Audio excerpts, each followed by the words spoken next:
Praise the Lord. அப்பாவும் கிருபைகளா என்னை காத்து கொண்டீரே, அப்பாவும் கிருபைகளா என்னை அணைத்து கொண்டீரே, அப்பாவும் கிருபைகளா என்னை காத்து கொண்டீரே, அப்பா உன் கிருபைகளா என்னை அணைத்து கொண்டீரே. பரிசுத்தமுள்ள ஆண்டவரே, இந்த காலை வேளைக்காக உம்மை துதிக்கிறோம். தொடர்ந்து பேசுங்க, எங்களை பலப்படுத்துங்க.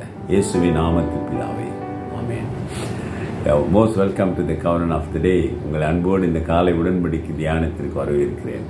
கர்த்தர் நல்லவர். Today is 14th August 2024 is Wednesday. Hallelujah. ஆண்டவர் ஒவ்வொரு நாளும் தன் பிள்ளைகளோடு பேசுகிறார், பலப்படுத்துகிறார், உற்சாகப்படுத்துகிறார், அரவணைக்கிறார், கண்ணீரை துடைக்கிறார், ஒவ்வொரு வாழ்க்கையிலும் அற்புதங்கள் செய்கிறார். Hallelujah. Every day, God is our Lord Jesus Christ speaking to us, comforting us, encouraging us, upholding us, and we can see wonders in our life. Hallelujah. இன்னைக்கான வசனத்தை பார்ப்போம். அது எபிரேயர் 11ஆம் அதிகாரம். நான் சொன்ன அந்த ஃபெய்த் லிஸ்ட்டை கண்டினியூ பண்ணுறாரு. Chapter 11 verse 28. Today we're going to see 28. By faith he kept the Passover and sprinkled the blood, so that the destroyer of the firstborn might not touch them. Hallelujah. விசுவாசத்தினாலே முதற் பேரானவைகளை சங்கரிக்கிறவன் இஸ்ரவேலரை தொடாதபடிக்கு அவன் பஸ்காவையும் ரத்தம் பூசுதலாகிய நியமத்தையும் ஆசரித்தான். ஹல்லேலூயா. கர்த்தர் மோசேசை தெரிந்து கொண்டார் இஸ்ரவேல் மக்களை விடுதலை செய்வதற்காக. ஹல்லேலூயா. 24வது வசனம் பாருங்க, verse 24. விசுவாசத்தினாலே மோசே தன் பெரியவனான போது, by faith Moses when he was grown up. அப்போ மோசஸ் விசுவாசத்திலே வளர்ந்து, மோசஸ் வரலாறு உங்களுக்கு தெரியும். சரி, இப்போ மோசஸ் போய் பேசுகிறாரு, எங்கள் ஜனங்களை வெளியிடுங்கன்னு. அவன் விடமாட்டேன்னு சொல்லிட்டான். 10வது வாதை தான் அந்த தலைச்சின் பிள்ளையெல்லாம் மறிப்பது. இஸ்ரேல் மக்களுடைய பிள்ளைகள் ஆல் த ஃபர்ஸ்ட் பார்ன், முதல் பேரான எல்லா மிருகத்திலிருந்து மனிதர் எல்லாரும் பாதுகாப்பதற்கு கர்த்தர் ஒரு காரியத்தை சொன்னார். ரத்தத்தை, ஆட்டை வெட்டி ரத்தத்தை வீட்டு வாசலிலே பூசுங்கள் சொன்னார். விசுவாசத்தினாலே அவர்கள் பூசினார்கள். ஆகவே முதற் பேரான எல்லாம் அவர்கள் காக்கப்பட்டு, because they faithfully did that, faithfully. இது என்ன, இதெல்லாம் சும்மா, இதெல்லாம் நடக்காது, அது நடந்தாலும் இதெல்லாம் என்ன, அப்படிலாம் ஒரு அலட்சியமாக இல்லாதபடி விசுவாசத்தோடு அவர்கள் செய்தார்களாம். They obey the word of God in faith. That's important thing, brothers and sisters. ஆண்டவருடைய வசனங்களை நீ விசுவாசத்தோடு கடைபிடிக்கும் பொழுது, நம்பி அதை செய்யும் பொழுது, மற்றவர்களுக்கு அது பைத்தியமாக தோன்றும். அதான பவுல் சொல்றாரு, சிலுவையின் உபதேசம் மற்றவர்களுக்கு பைத்தியம், ஞானிகளுக்கு பைத்தியம், ஆனால் நமக்கு தேவனுடைய பலன். அப்ப கடவுளுடைய வார்த்தை நீ விசுவாசத்தோடு அதை நம்பி செய்யும் பொழுது அது நமக்கு பலனாய் மாறுகிறது. ஹல்லேலூயா.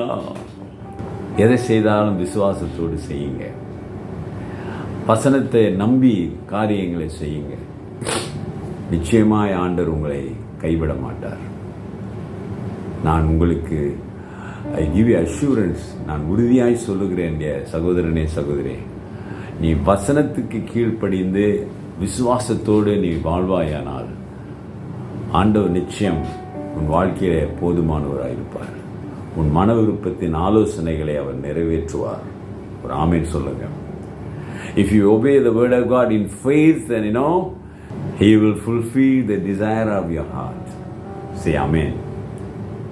நிச்சயமாக நான் கண்ணாக பார்த்திருக்கிறேன், நான் அனுபவித்திருக்கிறேன். அருமையான சகோதரனே, சகோதரியே, ஆக விசுவாசத்தோடு இந்த யூத ஜனங்கள், இஸ்ரேல் ஜனங்கள் அப்பொழுது அந்த பாஸ் ஓவர் சமயத்தில் ஆண்டவர் சொன்னதை நம்பி ஒரு ஆட்டை வெட்டி அந்த ரத்தத்தை அவர்கள் வீட்டு வாசலிலே பூசினதினாலே அவர்கள் தலைச்சம் பிள்ளைகள், தலைச்சம் எல்லா மிருகங்கள் எல்லாமே பாதுகாக்கப்பட்டது. விசுவாசத்தினாலே அவர்கள் செய்தார்கள் என்று வேதம் சொல்லுகிறது. விசுவாசத்தோடு எல்லாம் செய்யுங்க.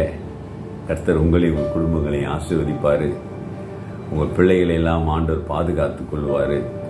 நன்மை கிருபை உங்கள் குடும்பத்திலே தொடரும். ஜெபிப்போம். நல்ல ஆண்டவரே, இந்த காலை வேளைக்காக உம்மை நன்றியோடு துதிக்கிறோம். பெரியவர், நாங்கள் எதை செய்தாலும் விசுவாசத்தோடு செய்யக்கூடிய அந்த கிருபையை கொடுங்க. இன்றைக்கு ஒப்பு கொடுக்கிற பிள்ளைகள் மீது உங்களுடைய வல்லமை கடந்து செல்லட்டும்.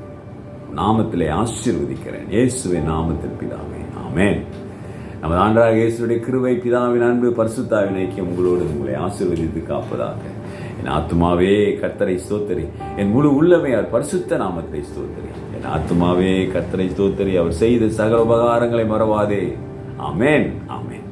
பிரதர் அண்ட் சிஸ்டர், அருமையான சகோதரனே, சகோதரியே, விசுவாசத்தோடு செய்ய கற்றுக்கொள்.